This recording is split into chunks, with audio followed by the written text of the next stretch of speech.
Olá, olá pessoal do Farol Brasil, Aribaldo Maia começando mais um Dialética do Pop por aqui e a gente vai falar de uma das teóricas mais pops do mundo, que é Judith Butler. Mas a gente vai tentar mostrar para vocês hoje aqui que Judith Butler pode nos ajudar a entender a causa palestina e a entender como a causa palestina pode ser um divisor de águas moral no sentido político, no sentido de uma política fundamentada numa moral que divide quem está do lado de uma luta emancipatória, por uma luta de liberdade, por uma luta de direito de autodeterminação dos povos, e quem não está. E Judith Butler está. E ainda nos ajuda a entender essa situação. Simbora pro vídeo?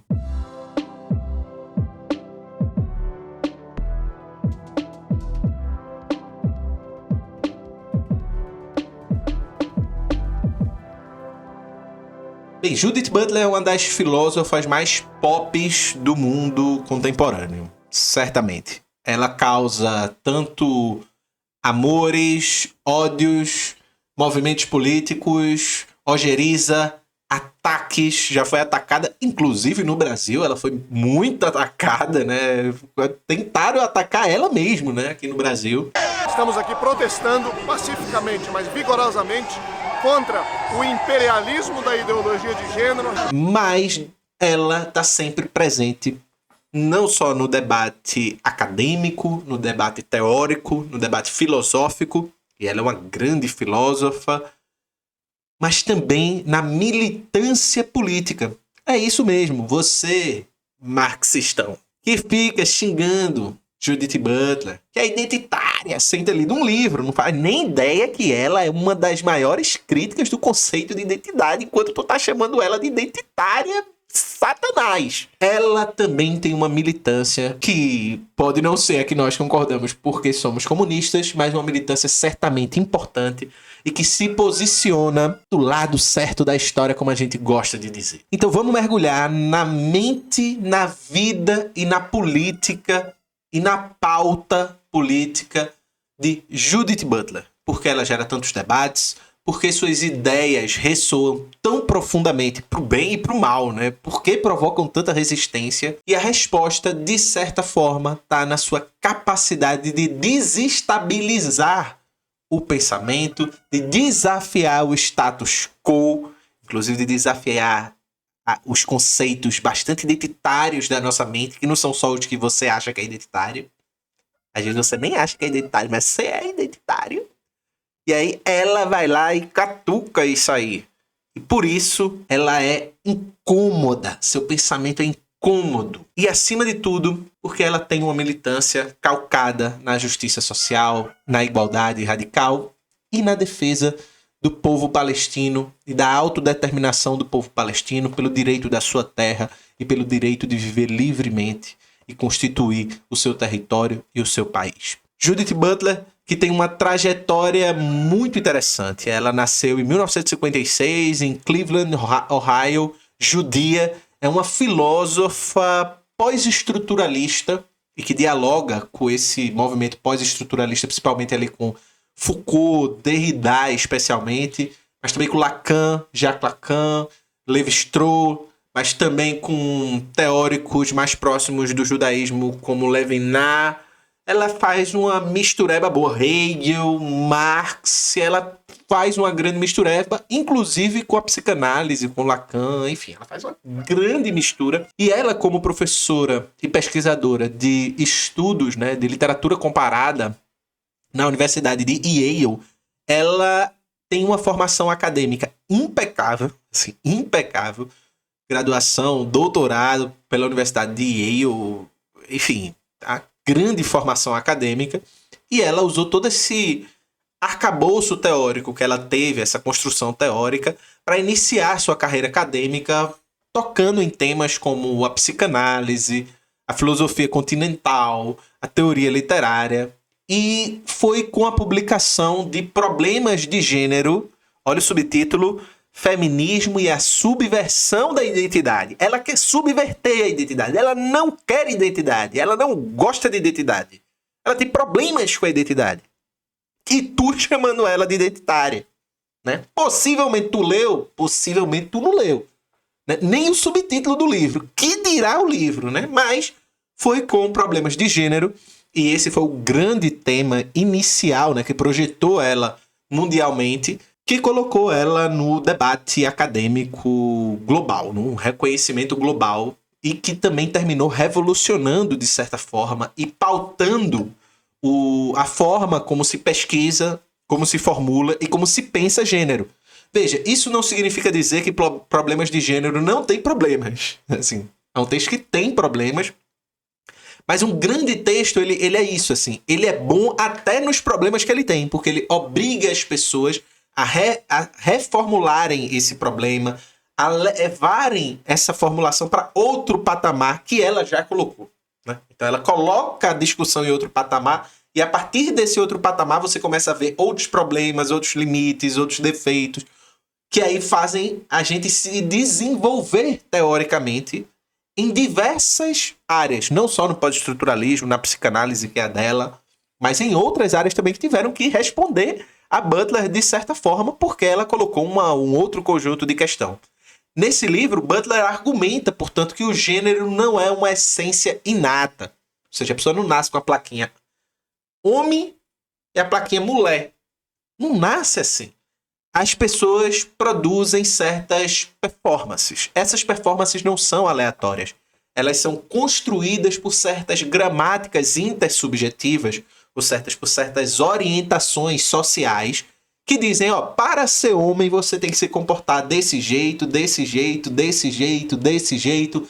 Você tem que desejar desse jeito, desse jeito, desse jeito, falar desse jeito, se gesticular desse jeito, gostar de tais cores, gostar de tais músicas, falar de certa forma e não de outra, ter determinadas profissões e não outras, fazer determinadas atividades e não outras. Porque, por exemplo, meu irmão, um bailarino, ele não podia ser bailarino, porque bailarino não é coisa de homem. Então você tem que performar o homem que foi dado para você essa plaquinha quando você nasceu por conta de uma parte do seu corpo. Essa construção social que é constantemente reiterada e reproduzida e reconfigurada, e portanto é passível de mudança, através de atos, discursos e performance, essa ideia, portanto, esse conjunto de coisas conhecida como performatividade de gênero, desestabiliza, portanto, noções binárias e essencialistas de masculino e feminino.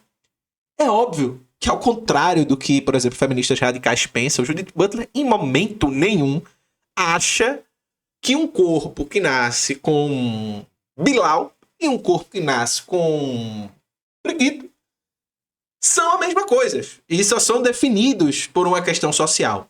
Há uma interação dialética entre um corpo que tem uma determinada organização biológica e o gênero que tem uma determinação social. E a gente vai modelando e remodulando essa forma como nós simbolizamos, ou seja, como nós constituímos no simbólico a imagem do nosso próprio corpo e a performance que nós vamos dar a esse próprio corpo através dessa conjunção social. E Butler, de certa forma, com isso, quebra uma compreensão binária de gênero. O que não significa que Butler nega que pessoas que nascem com Bilal e pessoas que nascem com Brigitte nascem com Brigitte. Não tem como negar isso, né? Mas o gênero é outra coisa. Definir as pessoas por um órgão seria como definir pessoas que definir o gênero das pessoas porque a pessoa nasce com um inciso e outras nascem sem o inciso. O inciso não se desenvolve. E aí você teria uma categoria, um gênero de pessoas que desenvolvem o siso e o gênero de pessoas que não desenvolvem o siso. Faz sentido? Não. Porque os seres humanos são seres humanos. Independente dos órgãos que nasçam com ou sem ou diferentes. Ou as diferenças corporais. É isso que Butler tentou.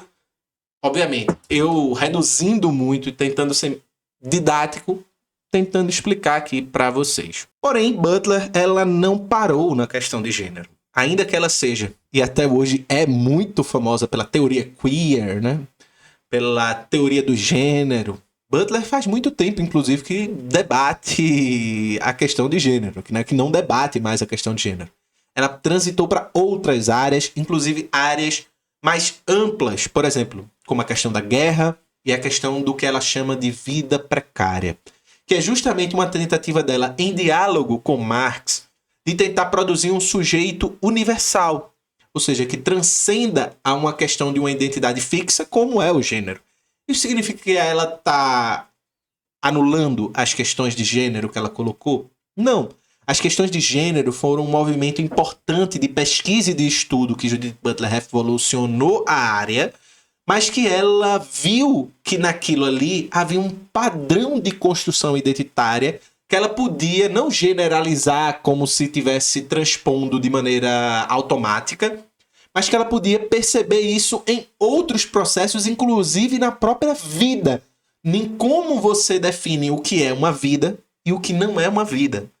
E parece ser confuso dizer isso, mas a gente vai entender o que Butler quer dizer. A relevância de Butler, então, não se restringe aos corredores da academia, ou aos debates sobre gênero e sexualidade, e teóricos sobre a vida, sobre conceitos mais complexos da sua filosofia. Com o tempo, a sua pesquisa se expande para questões éticas, de violência, da guerra, do terrorismo, do luto e, de forma especial, a questão palestina. Judith Butler é judia, como eu falei anteriormente, e a questão palestina aparece diversas vezes, inclusive mesmo sendo estadunidense. Ela é estadunidense, judia, e a questão palestina aparece e é uma bandeira que ela levantou desde muito cedo na sua formulação teórica. Ela se tornou não só uma intelectual acadêmica muito importante, mas ela sempre participou da militância desde o movimento queer, que ela ajuda a construir, mas depois indo para outros movimentos feministas, movimento da causa palestina, da luta contra os ataques de Israel à Palestina, contra a política antiterrorismo dos Estados Unidos, mesmo na época ali, pós-Torres Gêmeas, Butler pautando a questão da luta contra a política antiterrorista dos Estados Unidos. Ela se tornou, portanto, uma intelectual pública orgânica de diversos setores da militância que ela transitava. Quase que como James Baldwin, né? James Baldwin, ele dizia que ele não tinha uma organização fixa, mas ele transitava por várias organizações. Judith Butler, de certa forma, está fazendo isso, né? Então, por exemplo, ela já participou de diversas construções com Angela Davis e com outras teóricas e militantes e com vários movimentos. Ela está sempre transitando por movimentos e isso aparece nos seus artigos, nos seus livros. Por exemplo, Políticas de Aliança, onde ela vai falar sobre as políticas de assembleia. Justamente uma dessa forma dela tem de sintetizar o seu processo de militância e como ela constituiu isso de alguma forma. Ela se tornou, portanto, essa intelectual pública, orgânica e que não teve a covardia de calar a sua voz diante de problemas bastante difíceis e se posicionou ativamente em pautas que considera cruciais para a justiça e a liberdade humana. Sua militância, portanto, se manifesta não apenas em artigos e livros, mas em palestras, protestos, declarações públicas, coletivos, participações em organizações de movimentos sociais e assim por diante. Ou seja, ela se tornou uma figura politizadora, especialmente nos Estados Unidos e no mundo antisionista de Israel. Ela tem muitos críticos, vocês imaginam os quantos, inclusive dentro dos marxistas, né? Muito crítico. E ela é uma voz vista como radical, vista como antisionista, que ela se assume, né, como antisionista, e para os seus apoiadores ela é uma espécie de intelectual corajosa e que não se silencia diante da opressão. Por isso que eu estou trazendo aqui, porque é muito importante a gente dar valor aos intelectuais que, mesmo que a gente não concorde, mesmo que a gente não seja do mesmo campo teórico, mas que a gente veja a coragem. Isso é inspirador, né? Eu acho que é muito inspirador. Butler, portanto, serve como uma ponte entre suas reflexões e a sua militância. e, de certa forma, na análise da violência política, ela entra numa outra parte da sua trajetória intelectual. No Vida Precária, em 2004, logo após o atentado das Torres Gêmeas, que Butler escreve em meio ao que se chama de guerra ao terror. Esse livro, ele questiona exatamente a ideia da luta contra o antiterrorismo, como os Estados Unidos colocou. E ela pensa que a forma como os Estados Unidos produziu uma luta contra o terror manipula algo que já existe na política desde sempre, mas que ela vê o risco de se generalizar e que ela vai ver isso se generalizar num local muito específico, que é quem é digno de luto e quem não é digno de luto em nossa sociedade. A partir da construção da figura do terrorista, você podia prender, como os Estados Unidos prendeu em Guantánamo, qualquer um, de qualquer jeito, sem julgamento, sem Estado democrático de direito, sem, enfim, justiça, esse tipo de coisa, direito à defesa e nada disso, porque a pessoa é terrorista e, portanto, essa vida pode, inclusive, sumir, como muitos sumiram e a gente nem sabe o que aconteceu. E fica por isso mesmo. Por quê? Porque essa vida não é digna de luto, não é digna de ser sentida a sua falta na nossa sociedade. E Butler vai nos mostrando como toda guerra, todo conflito, toda dominação, todo genocídio, inclusive o genocídio que os judeus passaram pelos nazistas, e que é o povo dela, né, o povo judeu, passa por esse elemento de que você vai produzindo uma política que vai definindo o olhar social para que certas pessoas, certos povos são dignos de luto, são vidas que têm que ser valorizadas como uma vida humana e outras não. Outros não são vistos como vida humana. Não são passíveis de luto. Isso pode ser um povo, pode ser um grupo étnico, pode ser os negros nas favelas do Brasil, nas periferias brasileiras. A gente vê isso em diversos níveis, em diversos graus, em diversos patamares de realização. Essa política do luto. Butler argumenta que a precariedade da vida vai se tornando cada vez mais universal nesse mundo no século XXI. Mas que certas vidas são mais precárias que outras. Certas vidas podem viver numa condição muito pior, são menos reconhecidas como sujeitos, como seres humanos, são menos valorizadas, são menos respeitadas e são menos lamentadas ou até comemoradas em caso das suas perdas. Ela explora como a mídia e as políticas estatais e militaristas determinam quais vidas são passíveis de serem choradas e quais vão ser invisibilizadas e desumanizadas. Nesse contexto, Butler assinala que o caso palestino é paradigmático. Isso já em 2004. É frequentemente relegado a essa categoria de vidas que não importam. São vidas abjetas, abjeções que precisam ser eliminadas, sendo silenciadas, desumanizadas em diversas narrativas, imagens que tornam o povo palestino um povo passível de ser exterminado, como a gente vem vendo acontecer. A obra de Judith Butler é uma reflexão sobre a responsabilidade ética que temos para com os outros, para com as vidas que não importam, especialmente em tempos de guerra, em tempos de conflito, em tempos de extermínio. Butler nos força a confrontar a dolorosa realidade de que o reconhecimento do sofrimento e do luto é político e não está dado para todos. E nesse livro você vai poder ver isso de maneira esplendorosa, principalmente num capítulo em que se chama A Acusação de Antissemitismo, Judeus, Israel e os Riscos da Crítica Pública. Em caminhos divergentes, Butler, numa espécie de acerto de contas e de reposicionamento, ela enquanto judia, da questão palestina, vai debater mais uma vez, e dessa vez trazendo de maneira mais profunda a questão do sionismo. Afinal, o subtítulo do livro Caminhos Divergentes se chama Judaísmo e a Crítica do Sionismo. Butler mergulha de cabeça na questão palestina e na questão do sionismo, da mazela que é, inclusive para o povo judeu, o sionismo. Ela coloca esse tema que se cristaliza após já algumas décadas de formulação.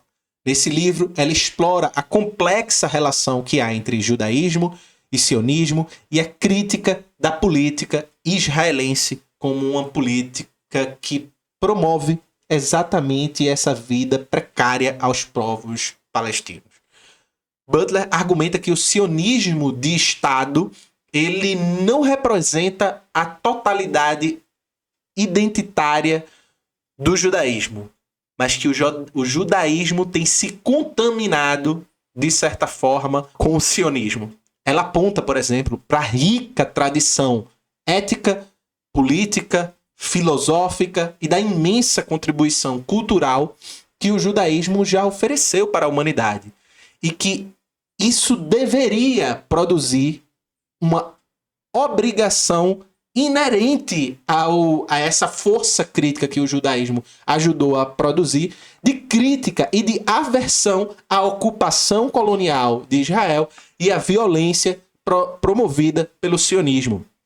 Ela diferencia o sionismo enquanto projeto político e de Estado do judaísmo enquanto tradição cultural, religiosa, ética, diversa, rica e plural. Por exemplo, o Breno Altman coloca isso diversas vezes, o quanto o sionismo envergonha a tradição judaica, né? De certa forma, Judith Butler, ainda que não use termos tão pesados como de Breno Altman, ela está colocando isso no seu livro. Ela está colocando essa inquietação de uma judia que olha para a tradição judaica, que é bela, é rica, é incrível, e como esse judaísmo produziu, né? E por ter produzido, ele tem que arrumar um jeito de criticar esse sionismo, de parar esse sionismo de alguma forma. Ela defende que a crítica ao Estado de Israel e às suas políticas não são antissemitismo e que, ao contrário, é responsabilidade ética para muitos judeus defender a justiça e a autodeterminação para o povo palestino. E, portanto, ser antissionista para o judeu é uma obrigação ética com a própria judaicidade, segundo a própria Judith Butler.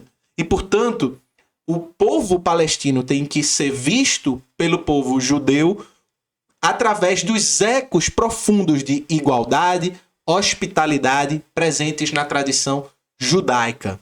A obra aborda questões como a ética da coexistência, a importância da responsabilidade para com o outro, que é algo que transcorre diversas obras de Judith Butler, e a necessidade de romper com narrativas monolíticas que silenciam vozes dissidentes.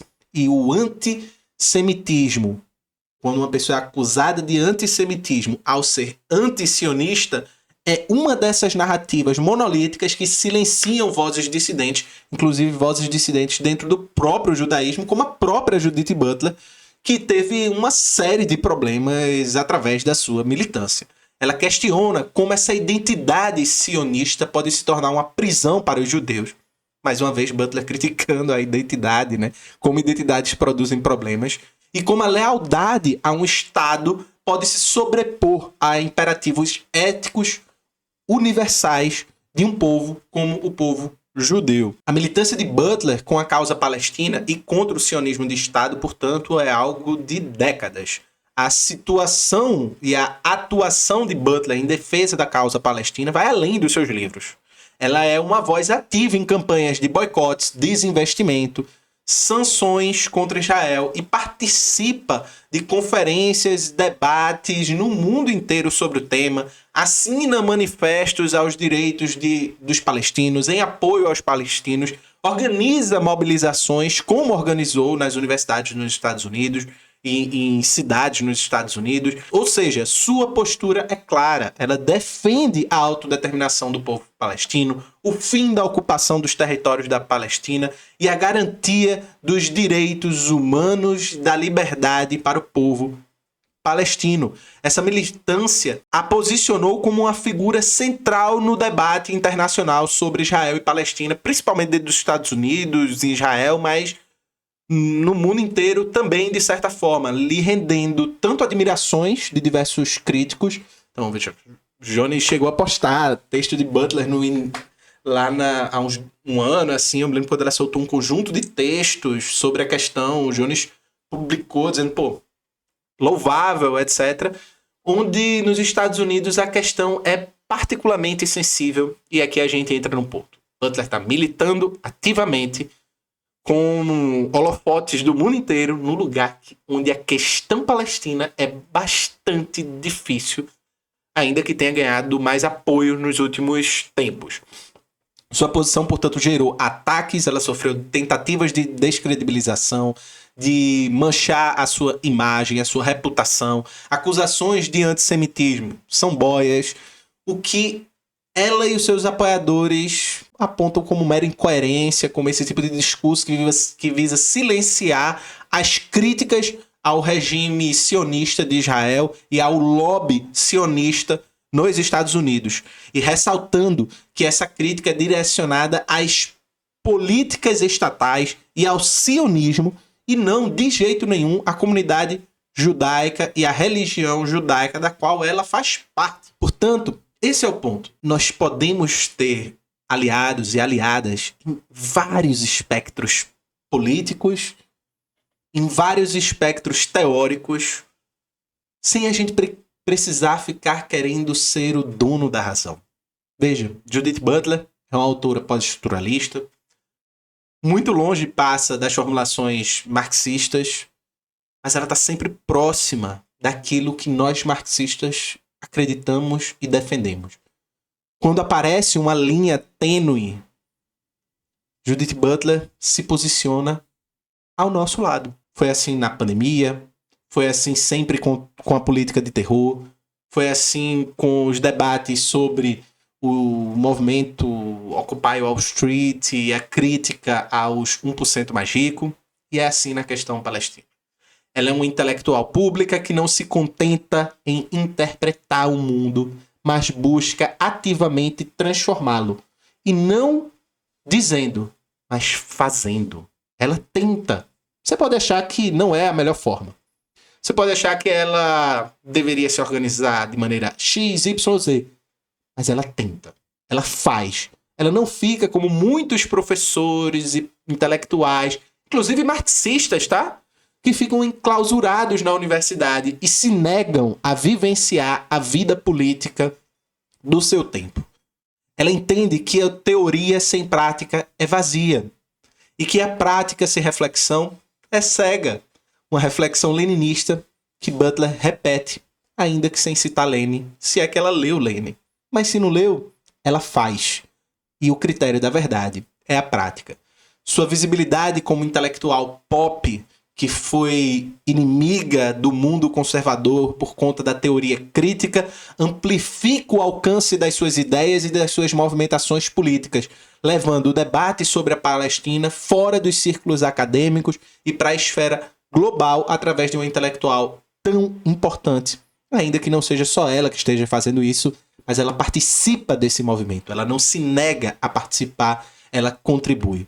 A trajetória de Butler, portanto, que é uma autora que eu admiro bastante, como vocês podem ver, é o testemunho de coragem que a filosofia exige. Minha maior crítica com a filosofia e com a teoria crítica, já falei isso até no evento do GT de Teoria Crítica, é que todo mundo é crítico pra cacete escrevendo artigo, todo mundo fala mal do capitalismo, todo mundo diz isso, todo mundo diz aquilo, mas ninguém faz nada, absolutamente nada, nem dentro da sua universidade, nem no sindicato, nadinha, nada. Ninguém faz nada.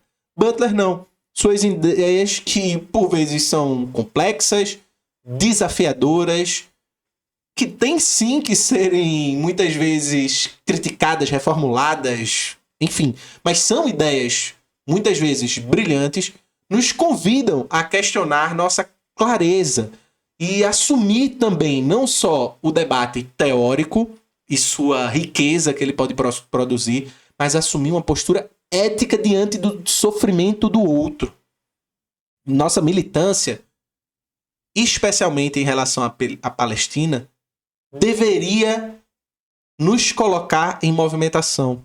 E ela, de certa forma, se colocou em movimentação, se colocou no olho do furacão, enfrentando perseguições e tentativas de silenciamento mil nos Estados Unidos. Basta lembrar que Trump atacou muito as universidades, principalmente as universidades que participaram desses protestos em favor da Palestina, e que Judith Butler estava lá tocando diversos desses protestos, tocando debates, promovendo agitações e assim por diante.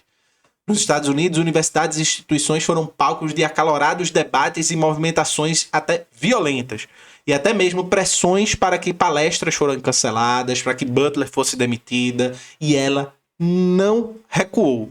Ela, portanto, incorpora aquilo que eu acredito, ainda que discorde diversos pontos do pensamento dela. Já escrevi artigo, eu fiz uma dissertação criticando Butler, mas ela não recuou, e ao não recuar, ela personificou a ideia do que eu imagino ser um teórico crítico. Ela que faz parte, de certa forma, disso que é uma teoria crítica, para além dos muros, para além de Frankfurt. Ser uma teórica crítica requer essa postura que Judith Butler tem. Ela personifica a ideia de que o pensamento crítico é por natureza subversivo e que é em tempos de injustiça, ao contrário de Habermas, que fez a questão de apoiar Israel, de que em tempos de injustiça a voz do intelectual tem um papel fundamental e uma obrigação ética de apoiar o justo, a igualdade e a liberdade de qualquer povo que esteja sofrendo o que o povo palestino está sofrendo. E como é o povo palestino que está sofrendo, que se apoie o povo palestino e a Palestina livre do rio ao mar, como ela mesma já colocou em diversas falas públicas. Judith Butler, portanto, nos lembra que a luta por justiça e liberdade é contínua e é um compromisso ético e exige, acima de tudo, um compromisso com a verdade. Há quem diz que Judith Butler é pós-moderna, né? E, portanto, a verdade, principalmente nesses tempos, requer coragem. Mas você, o que é que você pensa sobre os intelectuais no debate público? E o que você está pensando agora sobre Judith Butler, que nos diz, nos informa, nos coloca há décadas a importância de dizer em alto e bom som: a Palestina livre do rio ao mar. Toda solidariedade, toda força e toda luta em prol do povo palestino. Valeu e até o próximo vídeo.